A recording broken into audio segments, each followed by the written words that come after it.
8시입니다. 봄날 저녁 수요일날 오신 여러분을 주의 이름으로 환영하고 축복합니다. 이 시간에 한번 같이 합심해서 기도하면서 수요 예배 하나님 앞에 시작하겠습니다. 오늘 예배를 위해서 기도해 주시고 또 오늘 여전도회가 헌신을 다짐하면서 예배합니다. 위해서 기도해 주시고요. 또 이제 3월 돼서 둘째 주일 지났는데 3월 2017년 대신방 시작됐죠. 그리고 말씀삼 성경대학 훈련 시작되는데 또 훈련을 위해서 기도해 주시고 또 우리 사회를 위해서 기도합시다. 대통령 선거가 5월 9일로 날짜가 확정된 것 같아요. 그래서 하나님이 원하시는 참 좋은 사람이 대통령이 되고 우리 사회에 조속하게 안정되고 발전될 수 있도록 기도해 주시기를 바랍니다. 우리 다 같이 한번 마음을 모아서 합심해서 기도하고 제가 이어서 기도하겠습니다.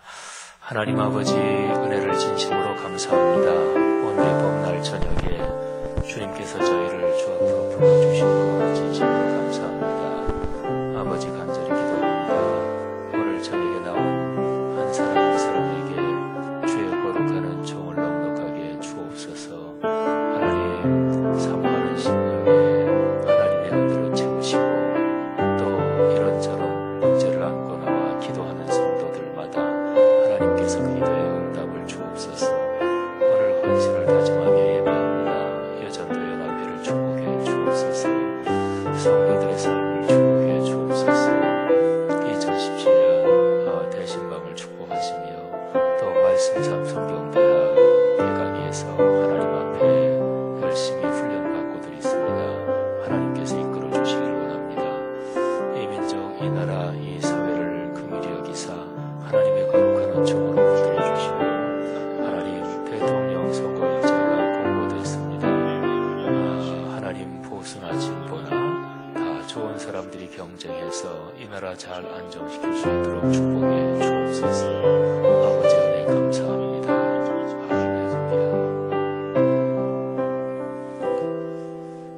하나님 아버지 은혜를 진심으로 감사합니다. 이 수요일 저녁에 우리를 주님 앞으로 불러주신 것 감사합니다. 하나님께서 사모하는 마음들마다 하나님의 은혜를 주시되 찬양할 때 우리의 마음이 활짝 열리고 마음의 불신앙은 사라지게 하시고 또 이런저런 낙담한 마음들 다시 회복되게 해 주옵소서. 다드림 찬양단, 드보라 찬양대 또 찬양 올리는 모든 회중들의 찬양을 주께서 받아 주옵소서. 교회 사역과 이 나라의 민족 또 하나님께서 원하시는 그 축복대로 우리 여기 수요일 저녁에 나온 성도들 한 사람 한 사람 가정 가문마다 주의 복을 더해 주옵소서. 아멘. 이제 우리가 올리는 찬양을 주님께서 받으시는 줄 믿습니다.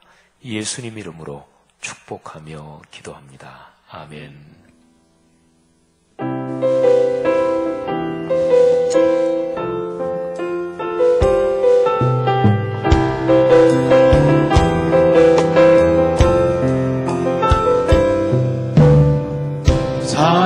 사랑하는 나의 아버지 이름 높여드립니다. 주의 나라 찬양 속에 임하시니 능력에 주께 찬송하네. 전능하신 하나님 찬양 언제나 동일하신 주 전능하신 하나님 찬양 영원히 우리 다시 한번 사랑하는 내 아버지 찬양합니다. 사랑하는 나의 아버지 이름 높여드립니다.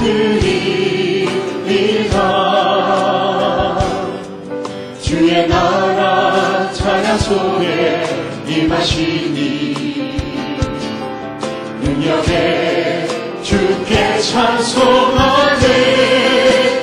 전능하신 하나님 찬양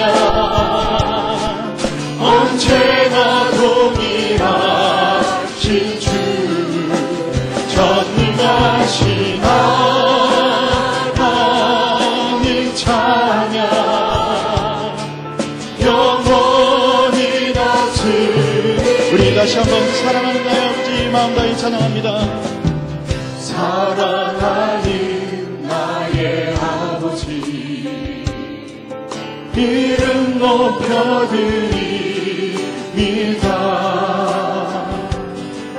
주의 나라 찬양 속에 임하시니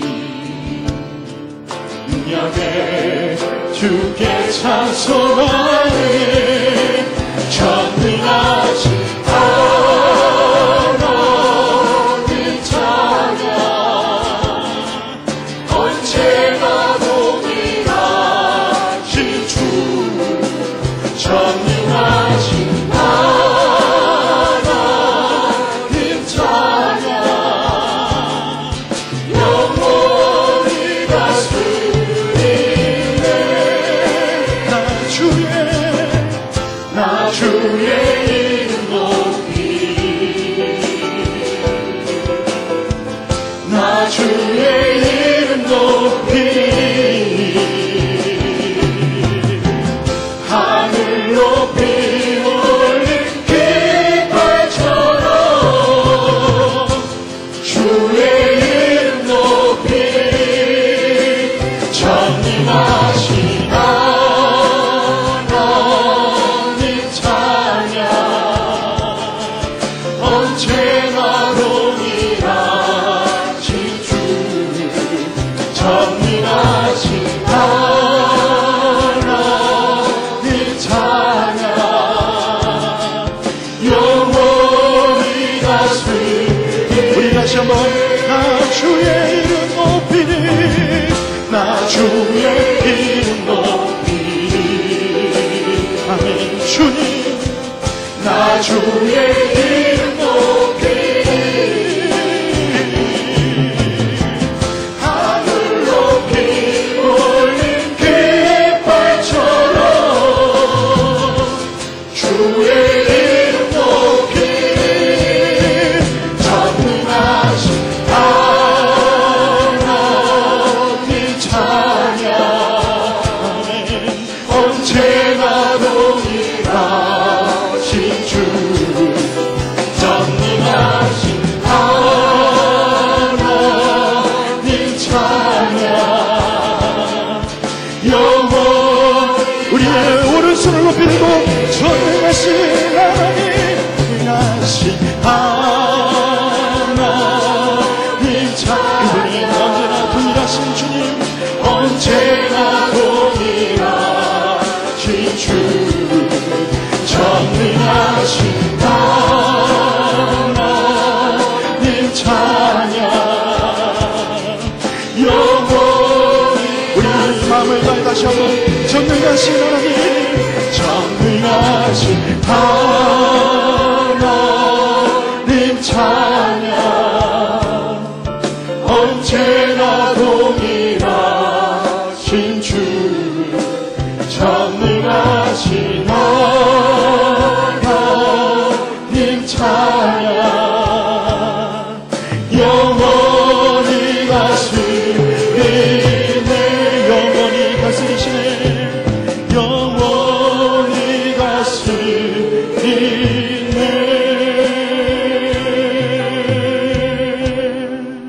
아멘.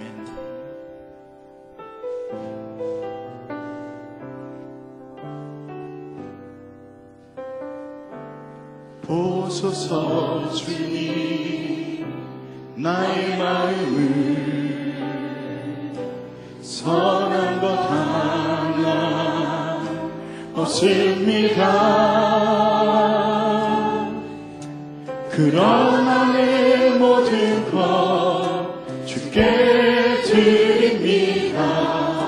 사랑으로 안으시고 날 새롭게 하소서. 보소서 주님 보소서 주님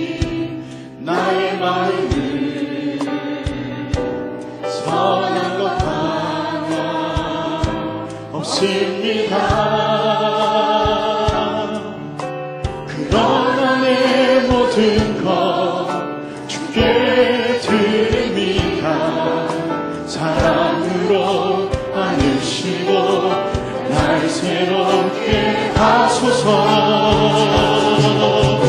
주님 마음 내게 주소서. 내 아버지 주님 마음 내게 주소서. 나를 향하신 주님의 뜻이 이루어지도록 주님 마음 내게. 우리 처음부터 다시 한번 찬합니다. 보소서 보소서 주님 나의 마음을 선한 것 하나 없습니다. 그러나 내 모든 것 주께 드립니다. 사랑으로 안으시고 날 새롭게 하소서. 주님 마음 내게 주소서. 내 아버지 주님 마음 내게 주소서.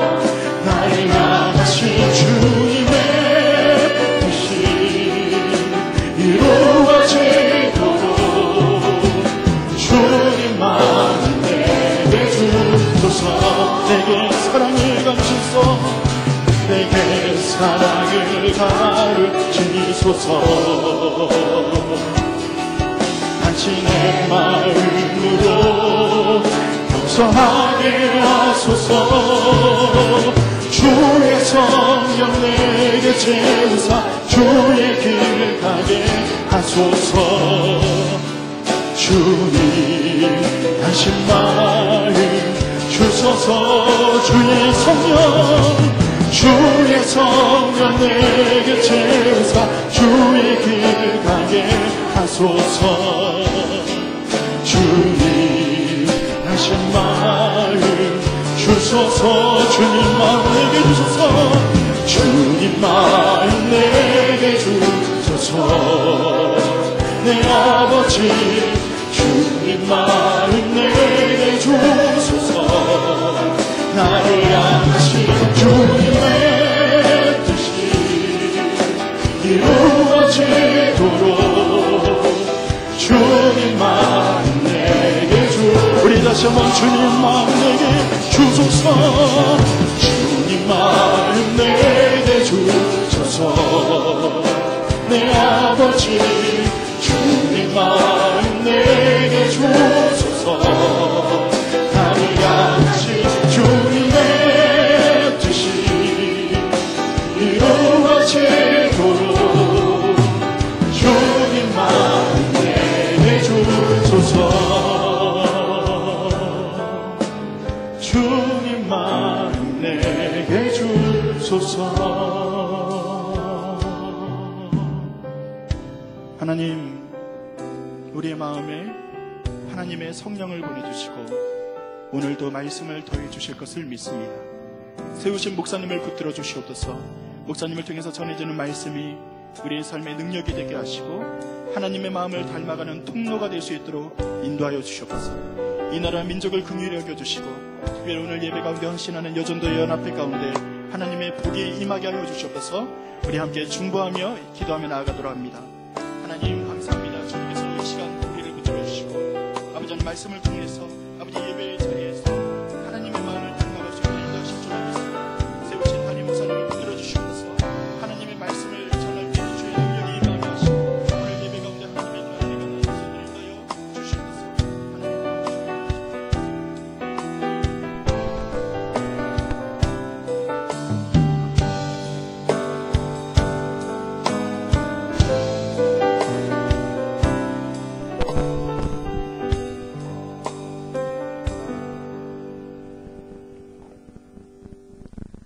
사랑과 은혜가 풍성하신 하나님 아버지 감사합니다. 은혜를 사모하는 마음으로 몸된 제단에 나와 예배드리며 영광을 돌릴 수 있게 지켜주신 은혜에 감사드립니다. 지난 3일 동안도 주님의 뜻대로 살지 못하고 우리의 생각과 우리 마음대로 살아왔음을 고백합니다. 저희들을 긍휼히 여기시고 자비하심으로 용서하여 주시옵소서. 오직 의인은 믿음으로 말미암아 살리라. 오래 주신 말씀을 붙들어 믿음으로 승리하는 저희들의 삶이 되게 하여 주시옵소서. 나라와 민족이 어려움에 있습니다. 갈수록 불신이 팽배하며 대통령의 탄핵, 북한의 핵무기, 중국의 사드 보복 등등 이 나라 이 민족을 긍휼히 여기시사 정의와 공의가 바로 서는 나라, 경제가 활성화되어 국민들의 삶이 안정되며 안보를 지켜주셔서 평화롭고 화평한 나라가 되게 하옵소서. 분열된 국론을 통합할 진실과 정의와 대의의 길을 기울이는 새로운 지도자가 세워질 수 있도록 인도하여 주시옵소서. 성락교회의 사역을 축복하시며 각종 위원회와 기관의 사역을 기뻐 받으시고 그곳에서 봉사하고 헌신하는 손길들을 축복하옵소서. 오늘은 특별히 여전도의 헌신 예배를 올려드립니다. 여전도의 회원 모두가 아버지의 마음을 품고 사랑을 실천하는 사랑의 공동체가 되게 하옵시고 피 흘리며 섬기셨던 주님의 섬김을 본받아 교회의 주인이시며 머리가 되시는 예수 그리스도의 가르침을 따라 교회의 공동체를 섬기며 봉사, 전도하는 여전도회가 되게 하여 주시옵소서. 모든 회원들의 가정에 믿음, 건강, 물질, 지혜, 사랑, 감사의 복을 다하여 주시옵소서. 특별히 8여전도회가 교회의 희망으로 부흥하여 역동적으로 하나님 말씀 안에서 헌신하게 하옵소서. 이 시간 말씀 전하실 지영은 담임 목사님, 성령의 능력을 다하여 주시옵시고 영간의 강건함을 주셔서 피곤치 않게 하시고 늘 새 힘을 주시옵소서. 듣는 저희들은 하나님의 귀한 음성으로 들리게 축복하시고 예배의 감동이 삶으로 이어지는 역사가 있게 하옵소서. 다드림 찬양단과 더불어 성가대의 찬양을 허망하여 주시고 주님 홀로 영광 받으시옵시며 저들의 헌신을 받아주사 듣는 저희들에게도 큰 은혜가 되게 하여 주시옵소서. 보이지 않는 곳에서 헌신하는 모든 이들에게 주님의 축복을 다하여 주시옵소서. 이 모든 것 주님께 영광 돌리며 죄에서 우리를 구원하신 예수님의 이름으로 기도드립니다. 아멘.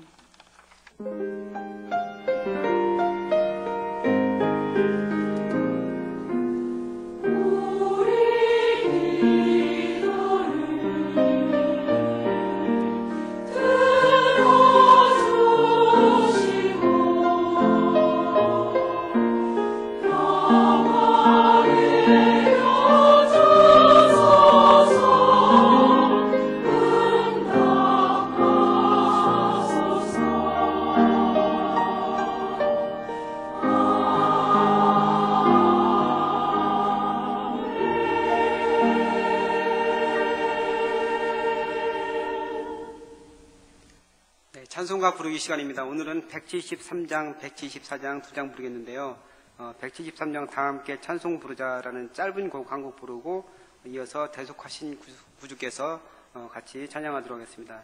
다 함께 찬송 부르자는 부활절 주제를 된 이번에 찬송가에서 쭉 우리가 같이 불렀는데 마지막 곡입니다. 이제 다음 주제는 재림에 대한 그런 주제입니다. 다 함께 찬송 부르자는 1절로 된 곡인데 우리가 회중 찬양으로 부르기보다는 성가대에서 인내송으로 부르기에 적절한 그런 곡인 것 같습니다. 이동일 교수가 작사 작곡한 곡이고 이동일 교수는 연세대학교 음대에서 작곡을 배우고 이제 후학을 양성하고 있는 그런 분이라고 합니다. 다 함께 찬송 부르자 우리 솔로리스트 선생님들 불러주시고 이어서 부르도록 하겠습니다.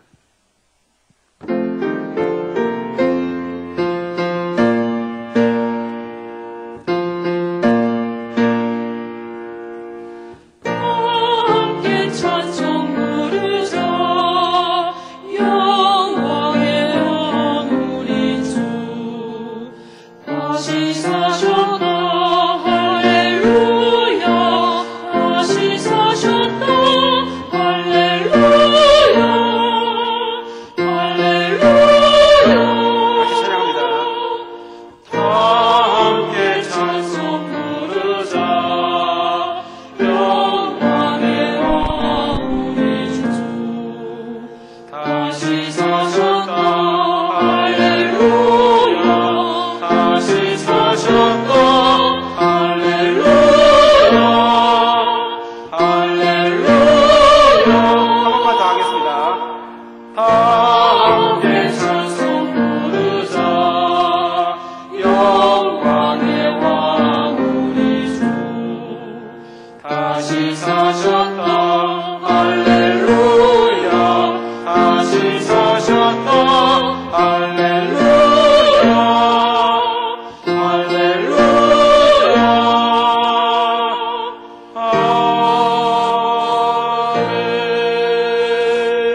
다음은 174장 대속하신 구주께서입니다. 대속하신 구주께서는 재림 찬송으로 찰스 웨슬리가 작곡했고 요한 웨슬리의 설교 은혜를 받아서 감리교인이 된 런던 록병원 원목을 지낸 마틴 메이든이라는 분이 다시 수정하고 이 내용을 보완해서 새롭게 찬송가로 출판을 했다고 합니다. 이 찬양의 곡을 작곡한 분은 같은 병원에 이제 오르가니스트인 록 하르트라는 분이 곡을 붙였는데, 이분은 시각장애인으로 이곳에서 오랫동안 봉사했던 그런 분이라고 합니다. 대속하신 구주께서 우리 솔리스 선생님들이 부르시고 이어서 같이 부르도록 하겠습니다.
김명선 집사님 나오셔서 성경 봉독해 주시겠습니다.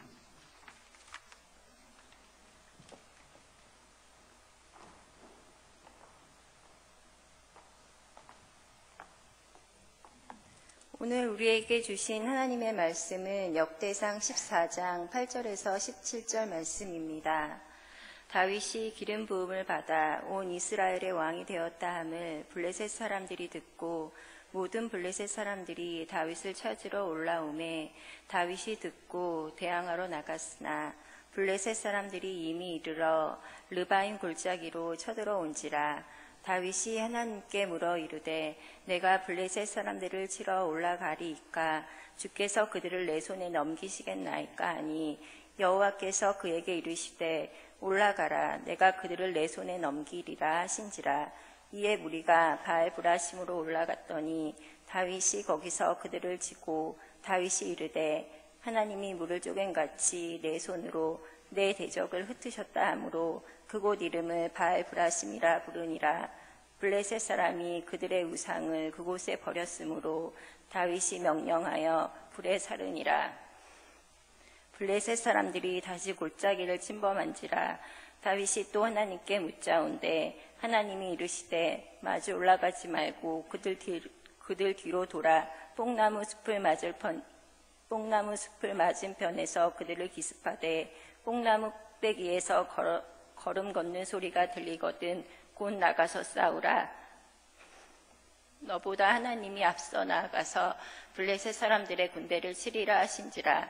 이에 다윗이 하나님의 명령대로 행하여 블레셋 사람들의 군대를 쳐서 기브온에서부터 게셀까지 이르렀더니 다윗의 명성이 온 세상에 퍼졌고 여호와께서 모든 이방 민족으로 그를 두려워하게 하셨더라. 아멘.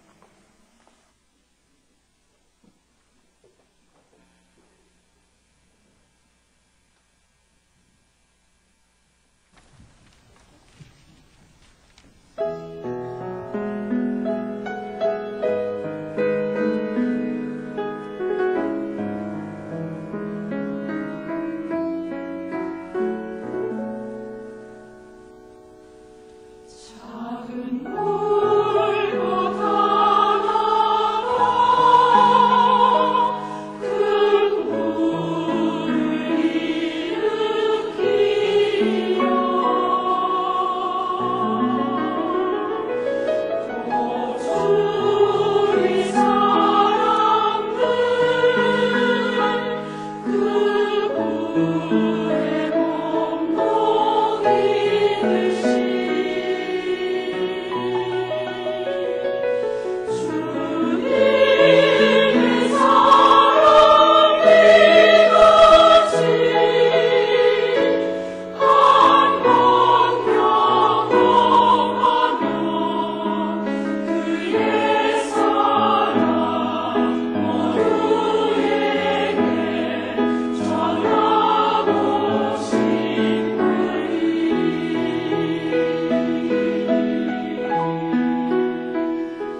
들어가지 마시고 그냥 잠깐 서 계시고 기도까지 같이 하고 들어가십시다.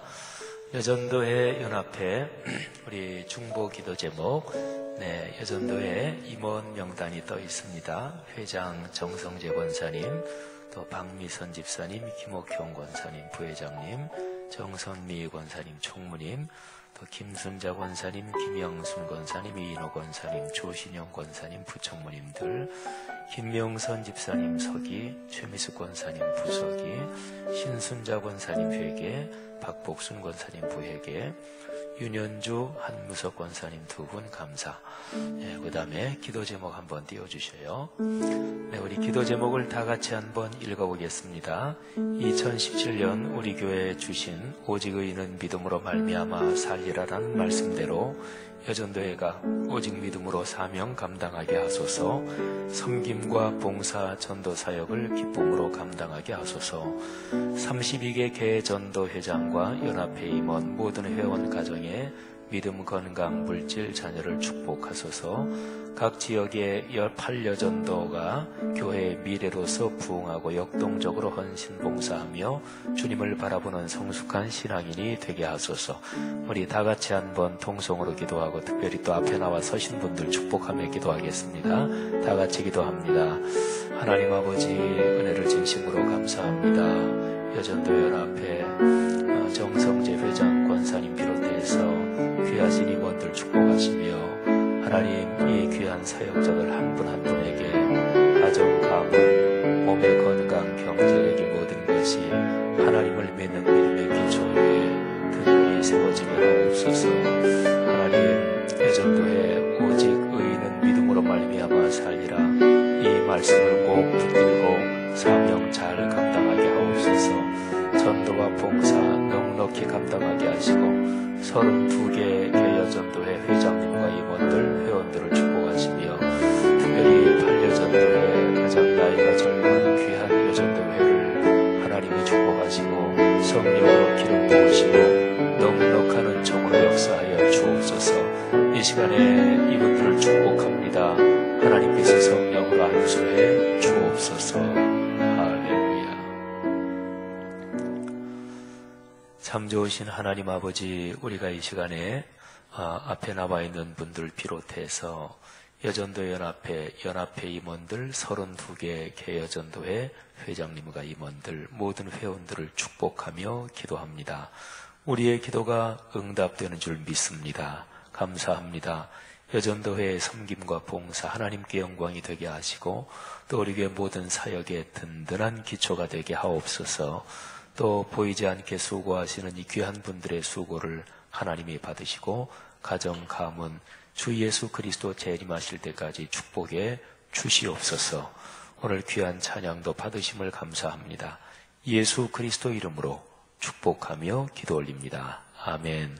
자, 인사하고 들어가죠. 경례 들어가시죠.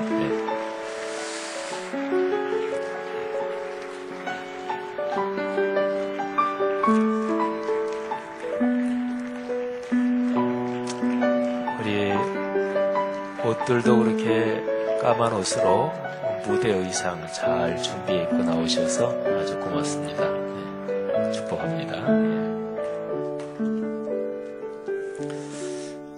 그 소천 광고 먼저 잠깐 드리고 제가 말씀 전하지요. 713구역 강미경 집사님, 오원실 안수 집사님 부친 되시는 고 강순호 성도님 91을 일기로 오늘 오후 2시 반에 소천하셨습니다. 그래서 내일 교회에서 오후 1시에 문상을 출발합니다. 빈소는 경기도 광주 경안 장례식장이고요.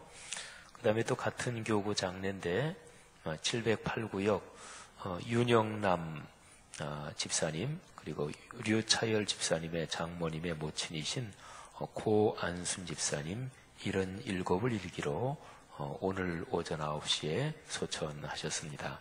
그래서 내일 아까 먼저 말씀드린 그쪽에 문상을 하고 이어서 또 여기 빈소는 서대문 적십자병원 장례식장인데 이어서 오후 5시에 그렇게 문상 위로 예배를 드립니다.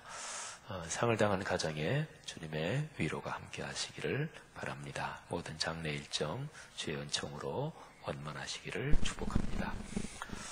하나님의 은혜가 오늘 이 저녁에 여러분의 삶에 넉넉하기를 주의 이름으로 축복합니다.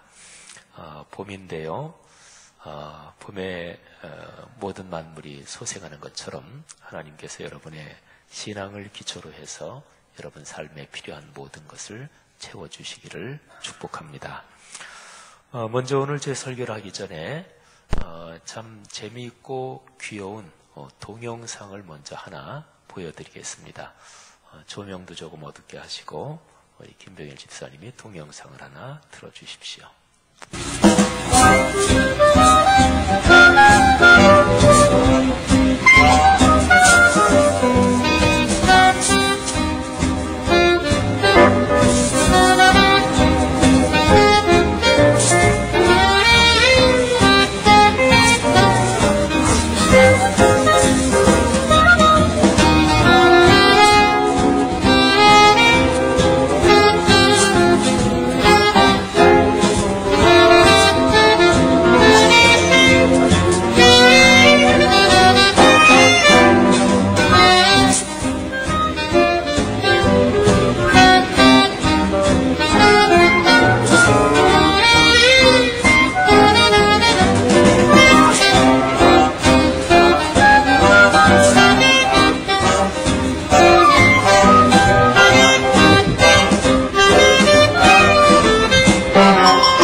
박수할 만하죠.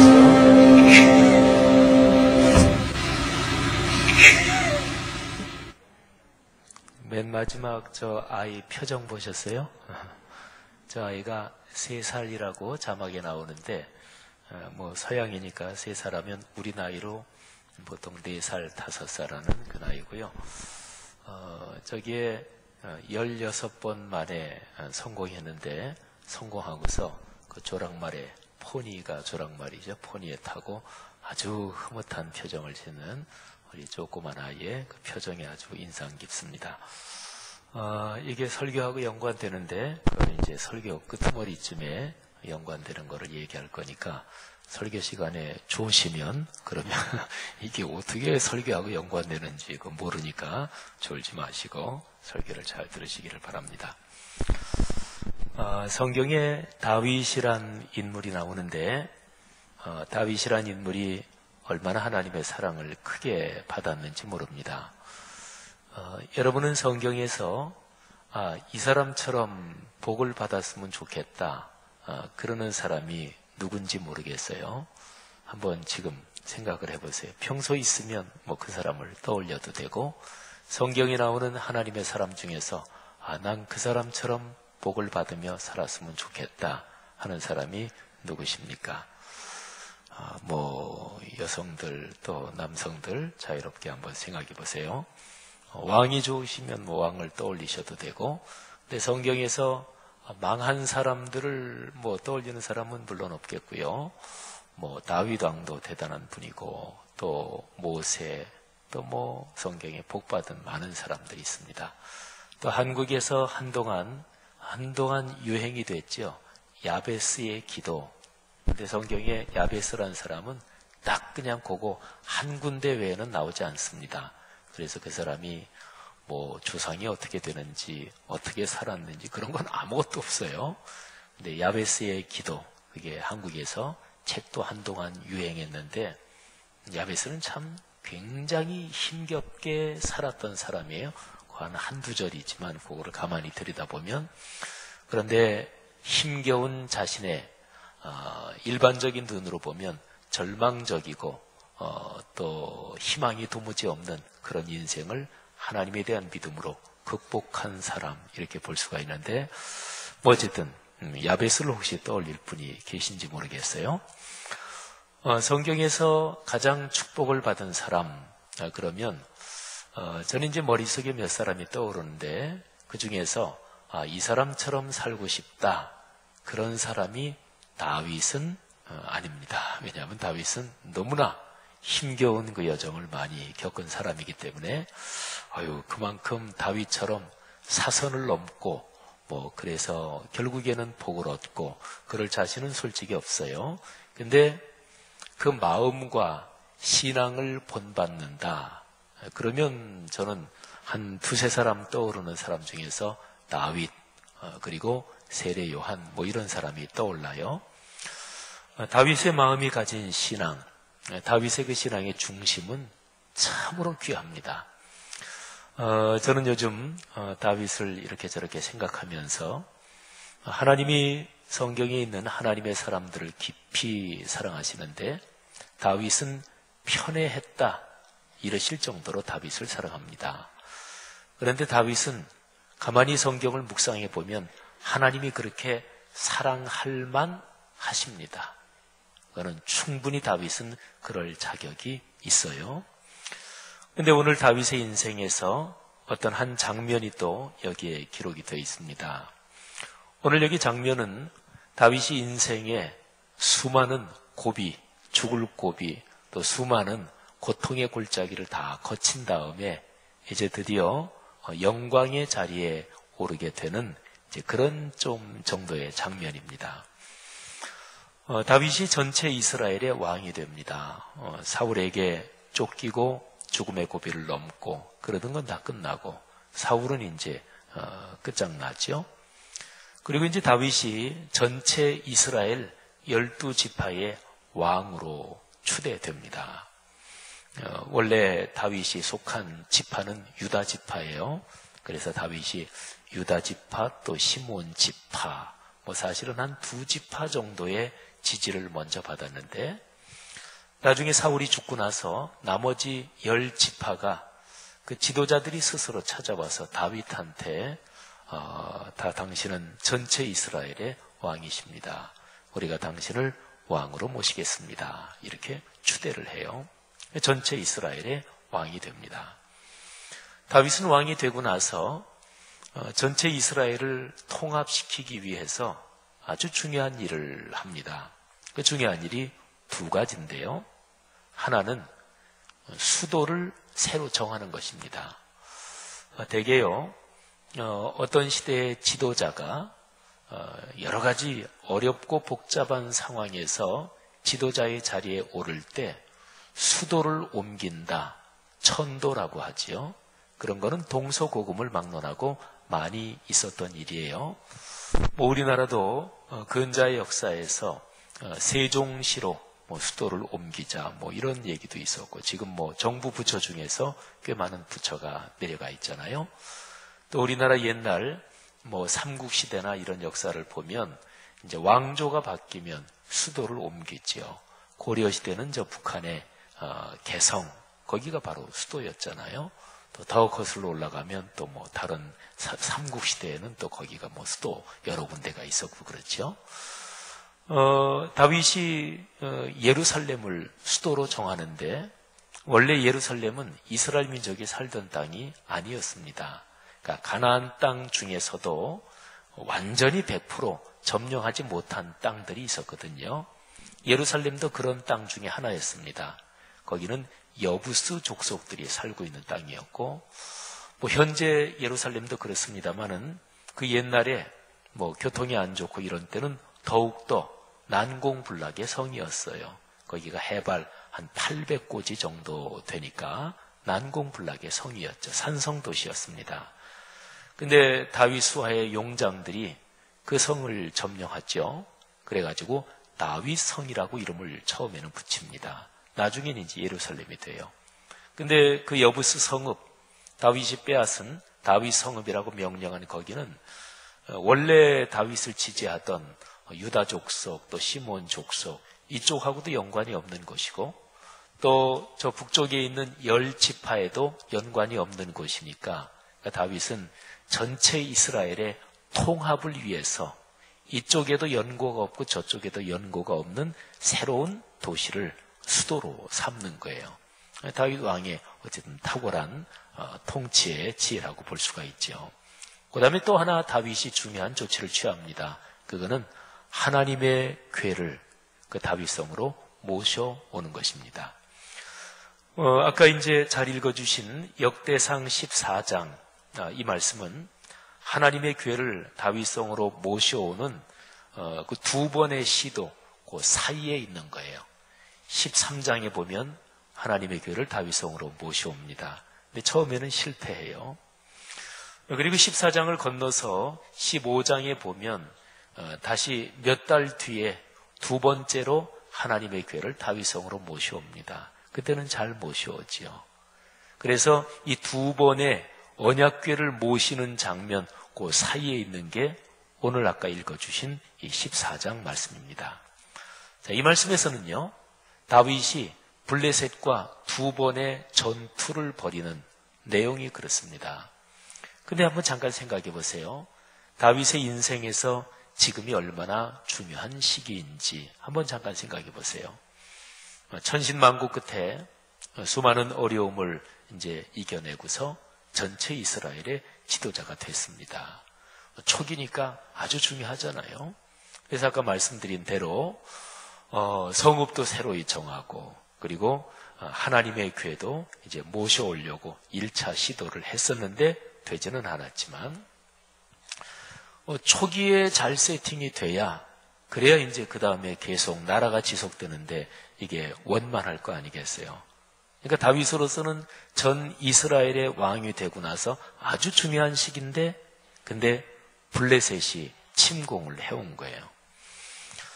오늘 아까 읽어주신 14장 8절에 보면 상황이 이렇게 나와 있습니다.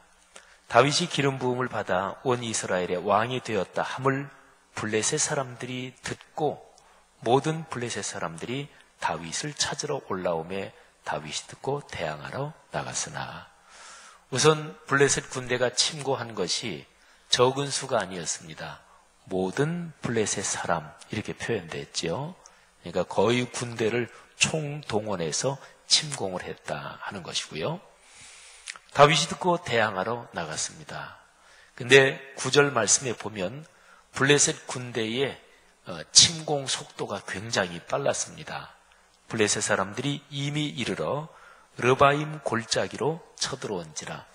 블레셋이 쳐들어온 곳이 어디냐면 남쪽에 유다 지파 쪽 그리고 시몬 지파 쪽에 사는 지역하고 북쪽에 열 지파 쪽에 사는 그 경계쯤에 있는 골짜기로 쳐들어온 거예요. 그러니까 전략적으로 보면 이 블레셋 군대가 이스라엘이 지금 전체가 같이 다윗을 왕으로 삼았지만 그런데 이 옛날 이 갈라져 있던 그거를 다시 한번 또 갈라놓는다. 전략적으로는 그렇게 전술을 선택을 한 것 같아요. 근데 이 블레셋이 성경에 보면 이스라엘 민족이 아주 오랫동안 계속해서 갈등을 겪던 민족이 블레셋입니다. 이스라엘이 가나안 땅으로 들어가는데 이스라엘은 이제 그 동쪽에 요단강을 건너서 가나안 땅을 들어가요. 근데 블레셋인 민족도요. 이스라엘 민족이 가나안 땅에 들어온 거하고 비슷한 시기에 가나안 땅에 정착하기 시작합니다. 주전 한 1200년 전인데 지금으로부터 치면 한 3200년 전이지요. 그러니까 이스라엘 민족도 대략 그때쯤에 가나안 땅에 정착하기 시작하고 또 블레셋 민족도 마찬가지입니다. 근데 블레셋 민족은 서쪽 지중해 바닷가 쪽으로 해안 쪽으로 해서 거기에 정착하고 이스라엘 사람들은 요단강 건너서 내륙 쪽에서 들어가지요. 그래서 이제 블레셋 이스라엘은 아주 오랫동안 갈등을 겪고 서로 싸웁니다. 지금 이스라엘 민족이 사는 그쪽 땅을 팔레스타인 땅이라 그러죠. 그 이름이 이 블레셋에서 온 거예요. 이게 필리스터 그래가지고 팔레스타인 이게 블레셋 이름이 이제 영어 또는 알파벳 언어로 표기하면 그렇게 되는 거예요. 그러니까 오늘날까지 이스라엘 민족과 팔레스타인 국가가 있죠. 팔레스타인 국가가 있는데 말하자면 이 구약 시대부터 이스라엘 블레셋이 갈등이 겪고 싸운 게 사실은 오늘날까지도 실제로 그렇게 이어진다 이렇게 볼 수 있는 거죠. 자, 다윗으로서는 굉장히 중요한 전투지요. 이제 겨우 전체 이스라엘의 지도자가 됐는데 이 숙적 블레셋과 이 전투에서 지면 치명타를 입는 것입니다. 그런데 하나 다윗은 망명 생활을 할 때 블레셋 쪽에 망명했던 적이 있었어요. 사울이 계속 다윗을 죽이려고 할 때, 그때 다윗은 블레셋 왕의 수하에 있었습니다. 쉽게 말하면 블레셋 왕의 신하로 있었단 말이에요. 근데 그 다윗이 전 이스라엘의 왕이 됐다. 그러니까 이제 블레셋이 야, 이거 큰일 났다. 또 배신감도 느꼈을 테고, 사실은 다윗이 블레셋 왕의 신하로 있으면서 망명 생활할 때 블레셋 왕한테 충성을 맹세했거든요. 근데 그러면서 사실은 블레셋 왕과 그리고 블레셋 그 고관들이 모르게 이스라엘 민족을 계속 돕고 그런 전투도 했어요. 이제 블레셋한테 나중에 다 그런 게 드러났고, 그래서 이제 배신감도 느끼던 차에 다윗이 왕이 됐다고 하니까 대대적인 침공을 해온 거예요. 다윗이 그 전쟁을 어떻게 이겨내는 것일까요?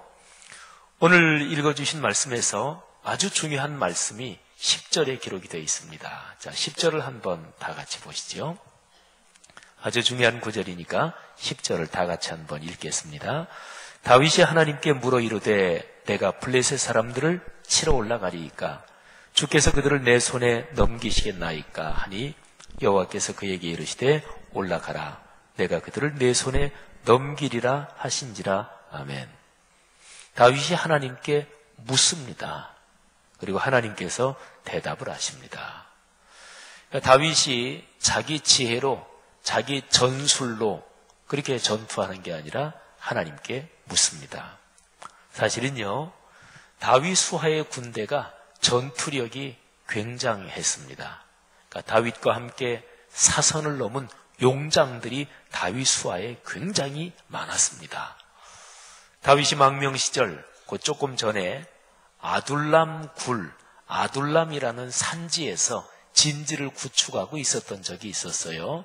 그때에 한 400여 명 정도가 다윗에게 모여든 적이 있었는데 그들 대부분이 아마 용사들이었을 것입니다. 그리고 다윗 수하의 용사들, 아주 용맹한 장군들, 그런 명단이 성경 여러 곳에 나오는데 그 사람들의 전투력은 대단한 것이었습니다. 한 사람이 300명을 죽이고 뭐 이랬던 기록도 성경에 기록이 되어 있습니다. 사실은 다윗이 자기 수하에 있는 용장들을 조직을 해가지고 그래서 나가도 사실은 뭐 얼마든지 전투할 수 있는데 다윗은 그 급한 상황에서 하나님께 묻습니다. 하나님 어떻게 할까요? 블레셋 사람들을 치러 갈까요? 올라갈까요? 하나님이 대답을 하십니다. 그래서 다윗은 하나님의 대답을 듣고 그리고서 블레셋을 치러 올라가지요. 자, 11절 말씀에 아까 우리가 같이 읽은 10절보다 더 중요한 결론이 있는데 제가 한번 읽을 테니까 보십시오. 이에 무리가 바알 브라심으로 올라갔더니 다윗이 거기서 그들을 치고 다윗이 이르되 하나님이 물을 쪼갰같이 내 손으로 내 대적을 흩으셨다 하므로 그곳 이름을 바알 브라심이라 부르니라. 아멘. 여러분, 바알 브라심이라는 이름의 뜻이 브라심, 이 뜻이 돌파한다 또는 여기에 있는 표현으로 쪼갠다 또는 흩어버린다 또는 뚫어버린다 이런 뜻이에요. 다윗이 고백하기를 물을 쪼갰같이 이렇게 되어 있지요. 그러니까 큰 물이 말이죠. 이 둑이 터질 때 이 물이 이 둑을 뚫어버리고 그래서 둑이 터지는 거잖아요. 이제 그런 식이에요. 그래서 바알 브라심이란 뜻은 하나님이 돌파하시는 나의 주님이다. 또는 상대방 적군을 아예 뚫어버리시고 파괴해버리신 나의 주님, 이런 뜻이거든요. 근데 여기서 다윗이 고백한 그 말만 한번 정확하게 그 부분만 한번 보겠습니다. 11절 전체에서 다윗이 말하는 직접 화법으로 말하는 그 부분만 한번 제가 다시 읽어볼게요. 하나님이 물을 쪼갰같이 내 손으로 내 대적을 흩으셨다. 요거죠. 다윗이 정확하게 고백한, 승전하고 나서 다윗이 고백한 표현이 바로 이것입니다. 그러면 한번 성경을 들여다보시면서 이 문장에서 말이죠.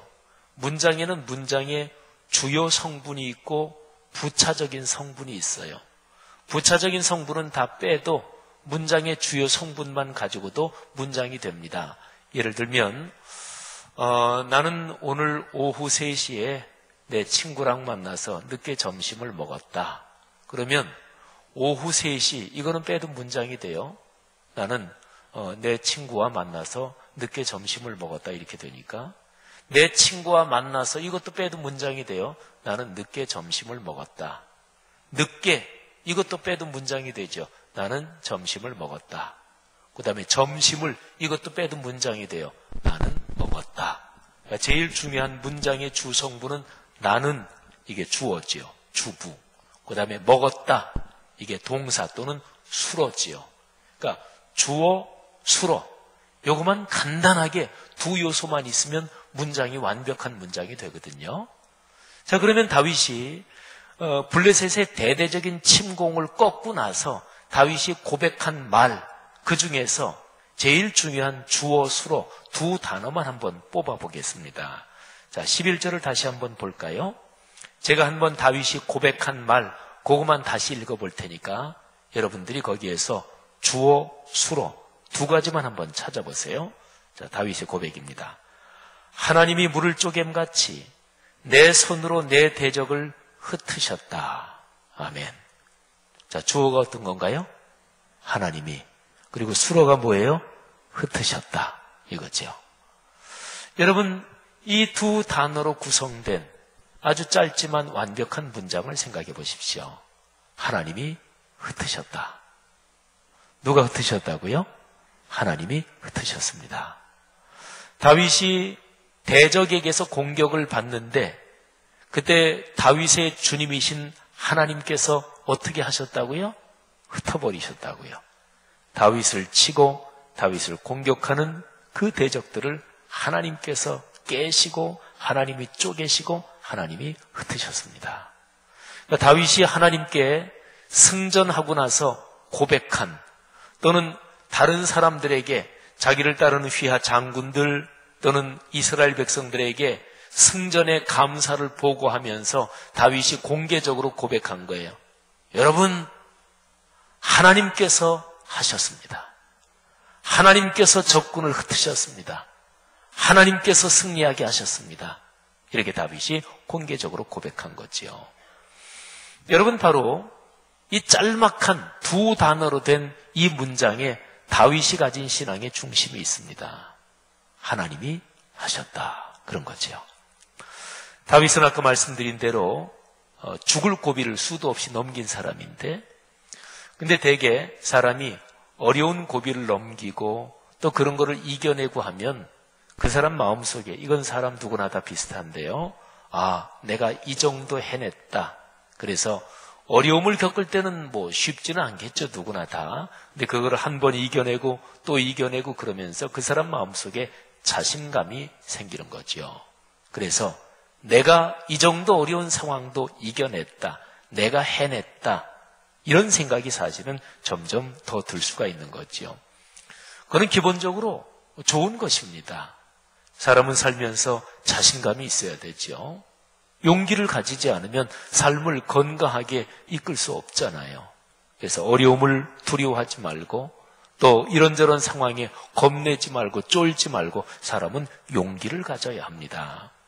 그런데요, 신앙적으로 생각해 보면 인간적으로 내가 할 수 있다, 내가 해냈다, 이거는 신앙의 가장 성숙한 표현은 아직 아닙니다.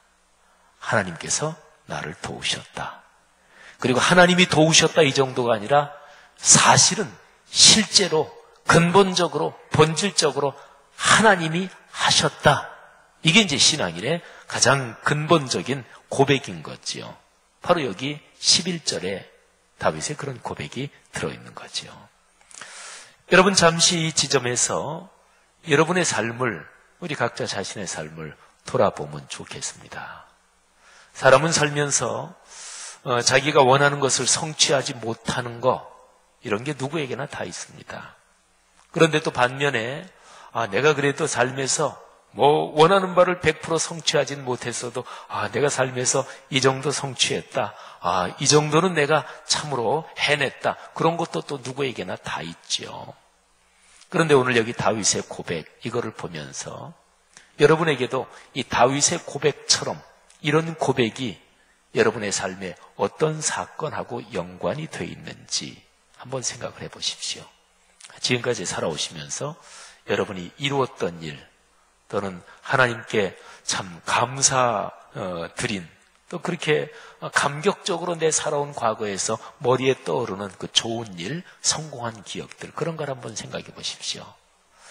그때에 여러분이 성취하고 성공했을 때, 그때 다윗처럼 이런 고백을 드리셨나요?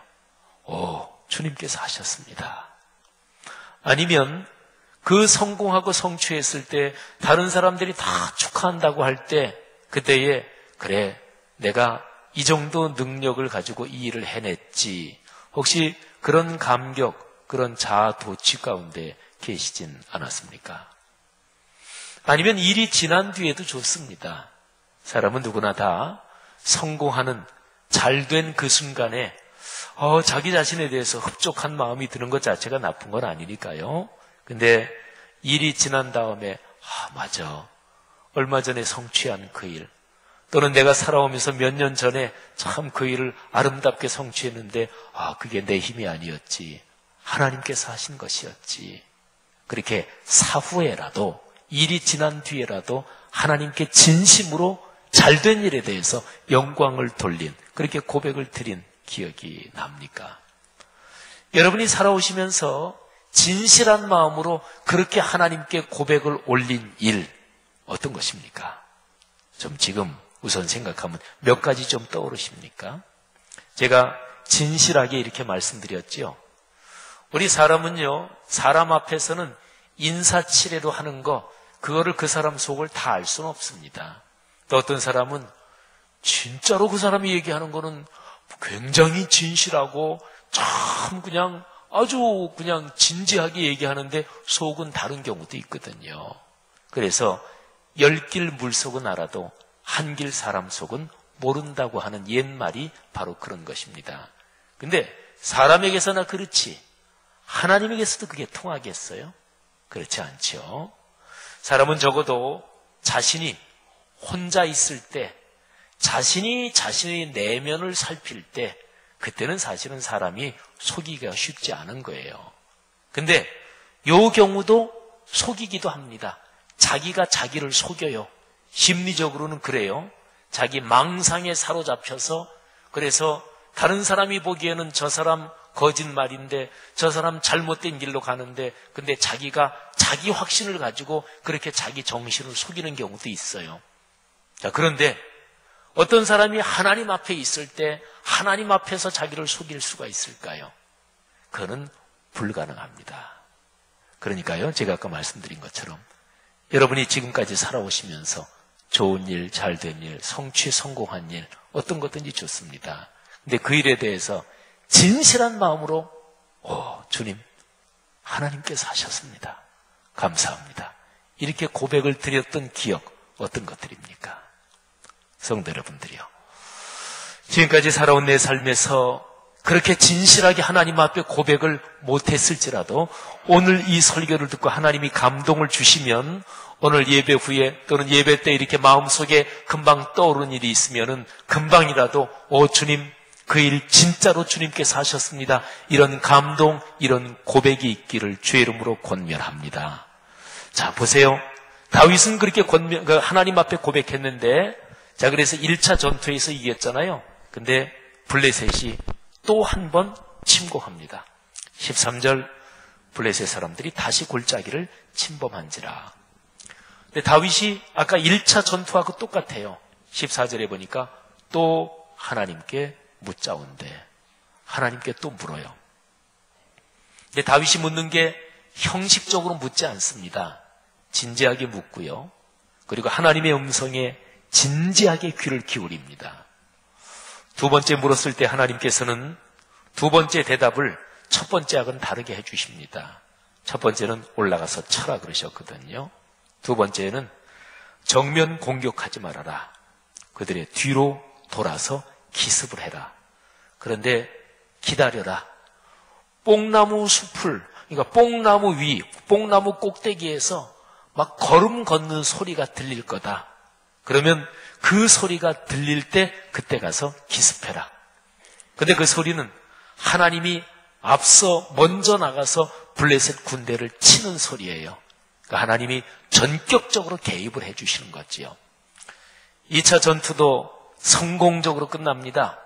그래서 16절에 보니까 하나님의 명령대로 행했다. 하나님의 말씀에 순종했다는 거죠. 블레셋 사람의 군대를 쳤습니다. 그래서 기본에서부터 게셀까지 블레셋 진영을 근본적으로 제압을 해요. 그래서 상당 기간 동안 블레셋이 감히 이스라엘을 넘보지 못하게 됩니다. 자, 그런데 아주 중요한 구절이 17절에 또 있습니다. 자, 17절을 다 같이 보십시오. 한번 같이 읽겠습니다. 다윗의 명성이 온 세상에 퍼졌고 여호와께서 모든 이방 민족으로 그를 두려워하게 하셨더라. 아멘. 여러분, 우리가 지금 묵상하는 이 역대상 14장의 블레셋과의 전투 장면이 있지요. 여기에 똑같은 사건이 사무엘하 5장 17절부터 25절까지 똑같은 사건이 기록이 되어 있어요. 뭐 구약도 그렇고 신약도 그렇고 이게 같은 사건이 기록된 겹치는 부분이 많이 있죠. 근데 똑같은 사건이 사무엘하 5장 17절부터 25절까지 기록이 되어 있는데 사무엘하에서는 여기 지금 역대상 14장 17절 우리가 읽은 요 구절이 없어요. 그러니까 사무엘하에서는 어디까지 끝나냐면 16절 그 내용으로 끝나요. 이스라엘이 블레셋 군대를 쳐서 기본에서부터 게셀까지 이르렀다. 여기서 끝나요. 근데 사무엘하가 훨씬 먼저 쓰여진 책이거든요. 그리고 역대상은 몇백 년 후에 쓰여집니다. 한참 후에 쓰여져요. 정확히 얘기하면 바벨론 포로 생활 이후에 이스라엘 민족이 바벨론 포로로 몇십 년간 끌려갔다가 다시 와서 성전을 건축한 때까지, 무너진 성전을 다시 재건한 때까지 하면은 한 70년 바벨론 포로 생활 이후에 그때의 역대기 이 기록이 됩니다. 그러니까 이미 다윗이 블레셋 군대하고 전투에서 이겼다. 거기에 대한 성경 말씀은 이미 있었어요. 사무엘서에 이미 있어요. 근데 옛날 사무엘서 이런저런 거를 다시금 지금 기록을 하는 거예요. 근데 물론 차이가 조금씩 나지요. 그리고 그동안 겪었던 그런 신앙의 관점에서 다시금 옛날 역사를, 하나님께서 도우셨던 우리 민족의 옛날 역사를 다시 쓰면서 간절히 기도하는 마음으로 기록을 하는 거예요. 민족이 전체 망했잖아요. 바벨론 포로로 끌려가서 70년 동안이나 나라 없이 비참하게 살았잖아요. 그리고 다시 포로지에서 돌아와서 예루살렘 성벽을 어느 정도는 재건하고 성전도 다시금 지었지만, 그러나 여전히 이스라엘은 페르시아 제국, 바사 제국의 아직까지 속국이었습니다. 지금 역대상에 기록된 이 다윗 왕이 다스리던 시절은 이스라엘의 전성기예요. 지금 블레셋과 전투하는 거는 이스라엘의 전성기의 초기 부분이죠. 이때부터 다윗이 계속 승승장구하는 거예요. 그래서 이스라엘이 그 당시 그 근처 지역에서 상당히 거의 가장 강력한 나라가 되는 거예요. 근데 지금 이거를 옛날 일을 기록하면서 옛날 일을 기록한 지금은 안 그래요. 지금은 사실은 바사 제국의 속국입니다. 옛날 조상들의 찬란했던 때를 기록을 하는 거예요. 그러면서 사무엘하 거기에 기록된 거, 또는 그동안의 믿음의 시각으로 바라본 거, 이런 시각으로 우리가 말하자면 성경 필사를 하듯이 옛날에 기록된 하나님의 말씀을 다시 한번 서기관들이 이렇게 기록을 하는 거예요. 그런데 말씀드린 대로 옛날에 기록된 사무엘하에서는 16절 그 내용까지만 있었단 말이에요. 근데 이 17절 말씀을 이제 이 서기관이 성령의 감동으로 그거를 더 추가를 하는 거예요. 아, 그래. 그때 하나님께서 그렇게 다윗을 이기게 하시고, 그래서 다윗 왕, 우리 조상 그분의 명성이 온 세상에 퍼졌지 하고서 이제 17절을 기록하는 거예요. 근데 아주 중요한 게 그 뒤에 있는 기록이에요. 여호와께서 모든 이방 민족으로 그를 두려워하게 하셨더라. 그는 다윗이지요. 블레셋과의 두 번의 전투에서 블레셋을 완전히 제압하고 나서 이게 사방에 소문이 퍼지니까 그 이후에 주변에 사는 다른 민족들이 다윗 왕을 두려워하고 어려워하고 이때부터 나라가 아주 기세가 한참 피기 시작한 거예요. 나라가 쭉쭉 강성해지기 시작한 거예요. 바벨론 포로지에서 돌아와서 찬란했던 자기 민족의 옛날 역사를 다시 신앙의 눈으로 바라보고 간절히 기도하는 마음으로 하나님의 말씀을 다시 말하자면 필사를 하고 그러면서 이 사람들이 기도하는 마음으로 오 주님, 그 옛날에 우리의 조상 다윗 왕, 하나님 당신에 대한 믿음으로 충만했던 우리 조상 다윗 왕이 블레셋과의 결정적인 전투에서 두 번이나 승리하고 그리고 두 번째 완전히 제압하면서 그런데 주님께서 그 두 번의 전투에서 승리하게 하심으로 우리 조상 다윗 왕의 명성을 온 세상에 퍼지게 하셨습니다. 그리고 여호와 하나님이시여 당신께서 그때의 모든 이방 민족이 다윗 왕을 두려워하게 하셨습니다. 이렇게 여기에다가 고백하는 거예요.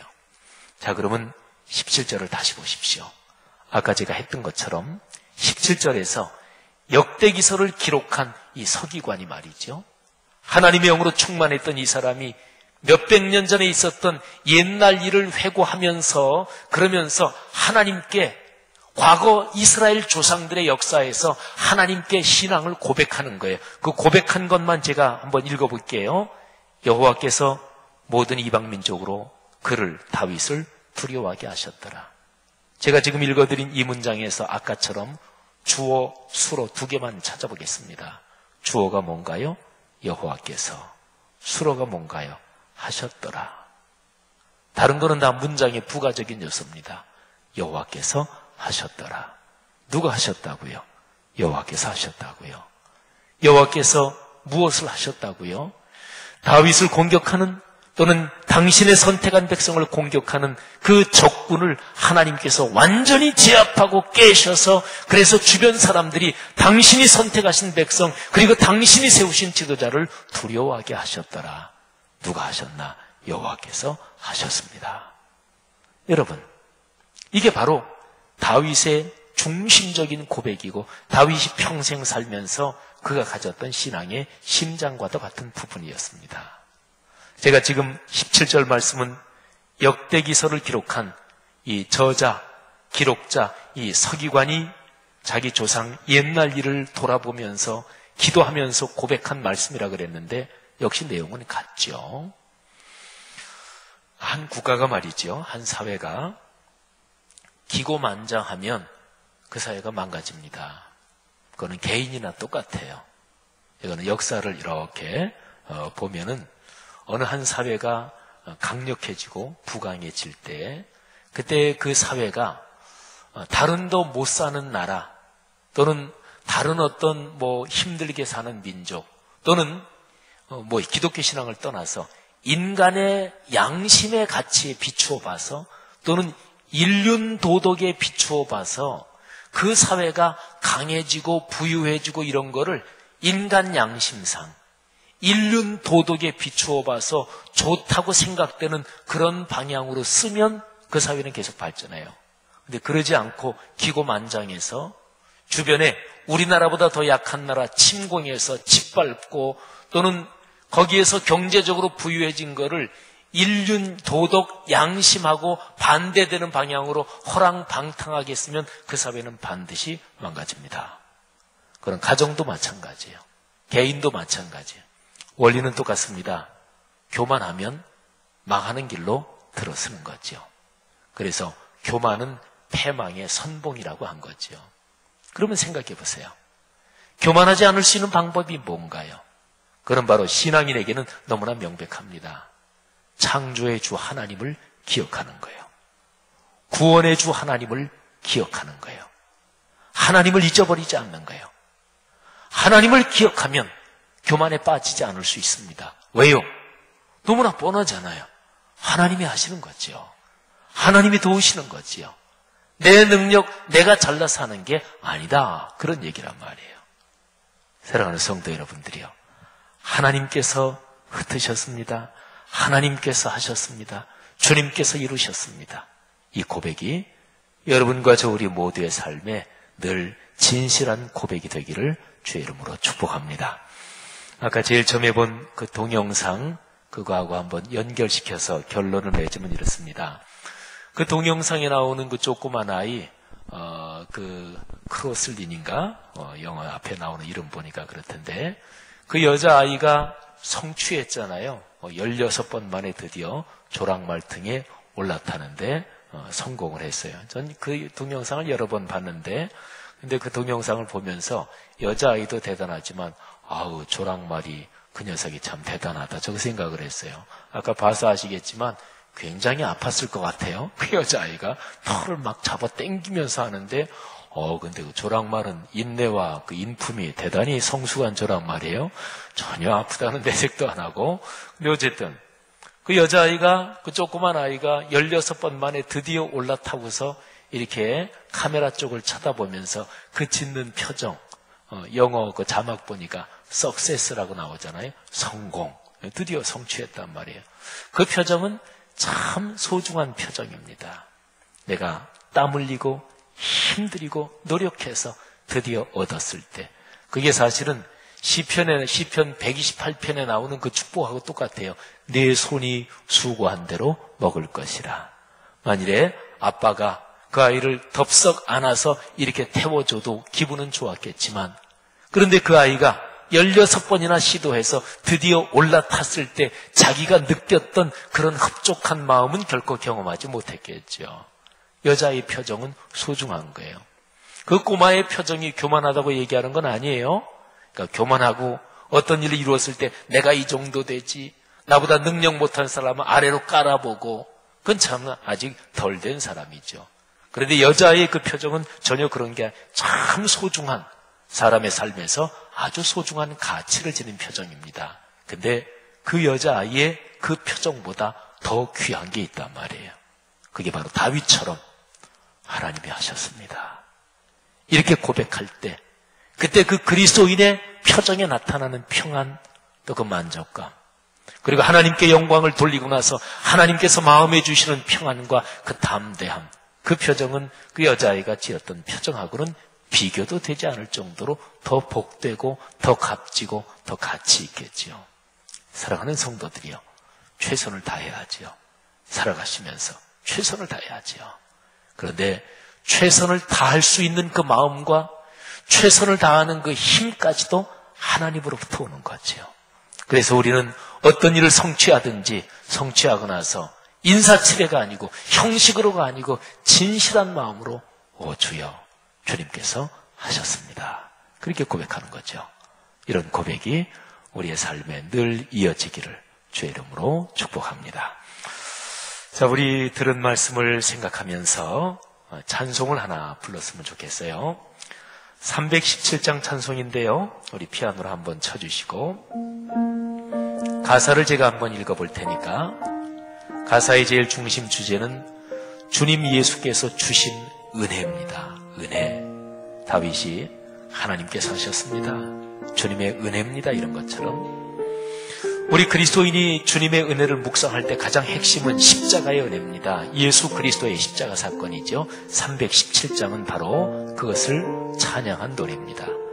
내 주 예수 주신 은혜 한없건만 내 주 앞에 이 작은 것 다 드리니 주 예수여 내 정성을 받으소서. 주 날 위해 보배로운 피 흘리사 그 귀하신 생명까지 다 주시니 내 천한 몸 이 생명을 왜 아끼랴. 주 예수께 빚진 것이 한없건만 나 주 위에 드린 것은 참 적으니 주 예수여 너그럽게 보옵소서. 날 위하여 십자가에 피 흘리신 주 예수의 은혜로서 인치시고 내 모든 것 주의 소유 삼으소서. 주 날 위해 그 귀하신 몸 버리사 이 내 몸을 피값으로 사셨으니 내 생명도 주 예수께 바칩니다. 자, 우리 진실한 우리의 고백으로 주님 앞에 찬양합시다.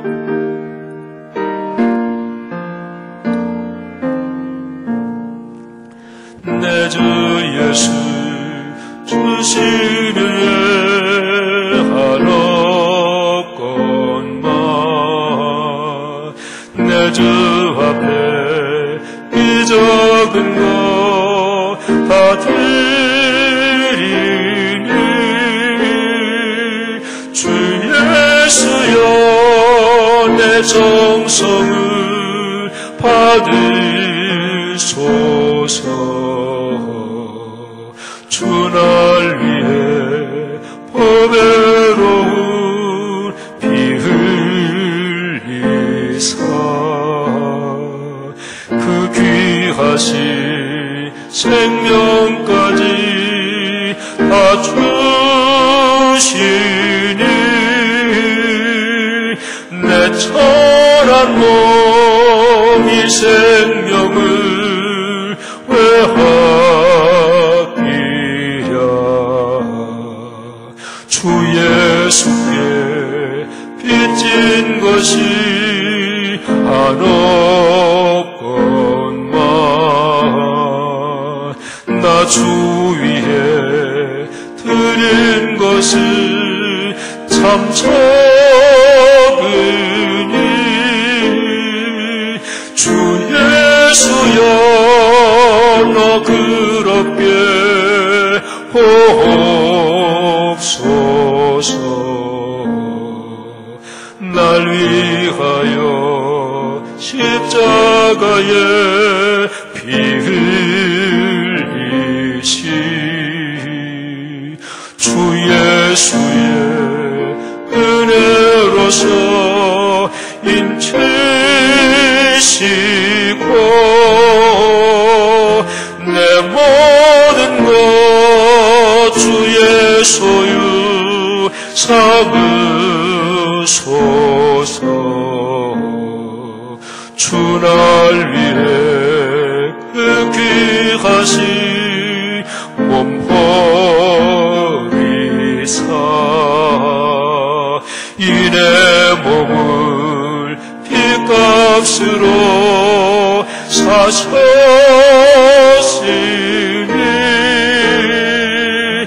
내 생명도 주 예수께 바칩니다.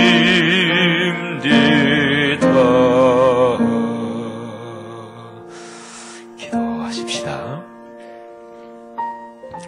부른 찬송에 동의하십니까? 사실은 찬송을 부를 때 가사를 글자 그대로 생각하면 동의하기가 힘든 게 많아요. 이해는 하고 공감은 하는데 내가 실제로 그렇게 살 것인가, 그건 쉬운 문제는 아닙니다. 우리가 부른 마지막 가사가 내 생명도 주 예수께 바칩니다. 그랬으니까 생명을 바치시겠습니까? 근데 가만히 생각해 보면 어차피 생명은 바치든 안 바치든 우리 손에서 결국은 떠나갑니다. 하나님께서 우리를 복 주시겠다고 약속하셨으니까 아주 험하고 아주 꼴사나운 그런 일을 당하게 하신다, 그런 건 아닐 겁니다. 하나님은 우리 삶을 축복하시기를 원하십니다. 근데 하나님이 부르시는 그날까지 주님, 내 생명, 이 숨쉬는 내 목숨이 주님의 손에 달려있음을 믿습니다. 그리고 내 생명, 내가 걸어가는 인생, 주님께서 보시기에 귀하고 가치 있는 인생으로 살기를 원합니다. 그렇게 해서 주님께 내 삶을 드리는 고백이 그리스도인을 강하게 하는 거지요. 이 시간에 내가 지금까지 걸어온 삶 주님께서 하셨습니다. 앞으로 걸어갈 삶도 그렇게 해 주옵소서. 그리고 주님께서 그렇게 나를 도우시는 건 내가 깨닫게 하시고 그런 고백으로 살게 하옵소서. 다 같이 하나님 앞에 합심해서 통성으로 고백하며 결단하며 기도하겠습니다. 하나님 아버지 은혜를 진심으로 감사합니다. 이 시간에 들은 말씀 가슴에 끌어안고 부른 찬송의 고백 다시 한번 우리의 가슴의 고백으로 주님 앞에 바치며 기도합니다. 하나님, 간절히 원하옵기는 우리가 걸어가는 인생길이 어떻게 걸어도 한 번 걸어가는 한 평생인데 주님 보시기에 가치 있기를 원합니다. 주님 보시기에 칭찬받는 인생으로 걸어가기를 원합니다. 하나님, 어차피 주님께서 부르실 때 전부 다 주님 앞에 순종하고 갈 수밖에 없는 인생이었는데 오 주여, 내 생명이, 내가 걸어가는 삶이 주님 앞에 바친 바 돼서 주님의 손에 붙잡히게 하옵소서. 그래서 주님 보시기에 아름다운 인생 되게 하시고 주 예수 그리스도의 십자가의 복음에 쓰여지는 인생 되도록 주님께서 역사하시기를 원합니다. 하나님, 성도들 한 사람 한 사람마다 이런 고백으로 드리는 지금 결단의 기도를 주님께서 받으시며 성도들의 가정 가문을 축복해 주시고 하나님이 성도들에게 주신 아들과 딸들, 손녀와 손자들 가정 가문을 주님께서 성령으로 지키시며 축복하시기를 간절히 원합니다. 전능하신 하나님, 창조의 하나님, 구원의 주님이 보시기에 아름다운 인생, 복된 인생들 되도록 성령이여 역사하여 주옵소서. 매양 모든 일에 좋은 일이 있다면, 성취한 것이 있다면 주님께서 하셨습니다. 하나님의 은혜입니다. 하나님께서 주셨습니다. 주님께서 이루셨습니다. 영광을 주님께서 받아 주옵소서. 그렇게 고백하는 우리 인생이 되도록 주여 축복해 주옵소서. 하나님 아버지, 행여 교만에 물들지 않게 하시고 자만하지 않게 하시고 하나님 아버지, 망상에 빠지지 않게 하시고 하나님께 영광 돌리며 겸허하게 겸손으로 그리고 순종으로 믿음으로 걸어갈 수 있도록 지금 성도들 머리에 손을 얹으사 안수해 주시기를 간절히 원합니다. 주여, 지금 담대한 마음을 주옵소서. 지금 성령으로 물 붓듯이 기름을 부어 주옵소서. 하나님께서 우리를 축복하심을 믿습니다. 주여 감사합니다. 할렐루야. 축복하옵소서. 잠시 더 하나님 앞에 조용히 기도하십시오.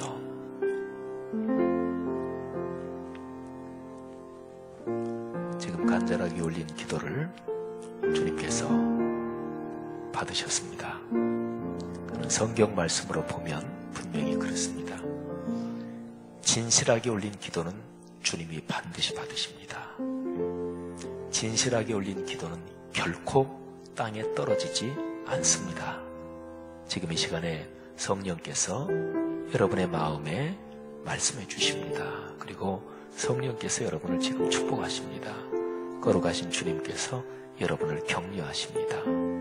여러분을 지지하고 여러분 편들어 주신단 말이에요. 사랑하는 내 딸아, 사랑하는 내 아들아, 내가 같이 있다. 걱정하지 말아라. 내가 네 손 꼭 붙잡고 간다. 이 시간에 여러분의 마음 깊은 곳에 말씀해 주시는 주님의 음성에 잠시 귀를 기울이며 듣는 기도 드리겠습니다.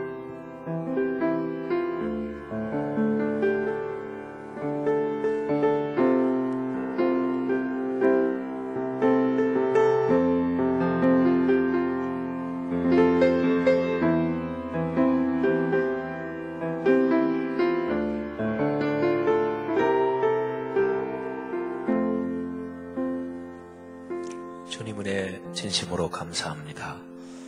이 아름다운 봄날 저녁에 찬양과 기도와 그리고 말씀으로 하나님의 거룩한 영께서 우리를 안아주시고 안수해 주시고 축복해 주신 것 감사합니다.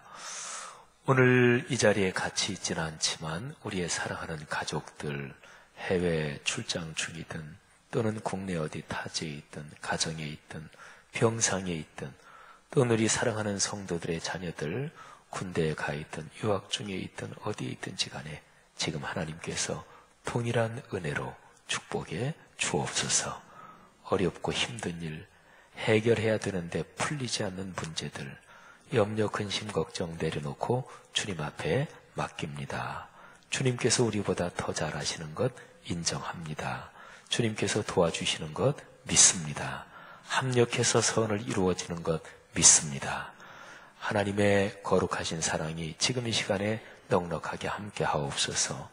예수님의 은혜와 하늘아버지의 사랑하심과 성령의 손 꼭 붙잡고 안고 업고 걸어가시는 그 사랑의 동행하심이 하늘 백성 머리 위에 지금부터 영원까지 같이 계시기를 축원하옵나이다. 아멘.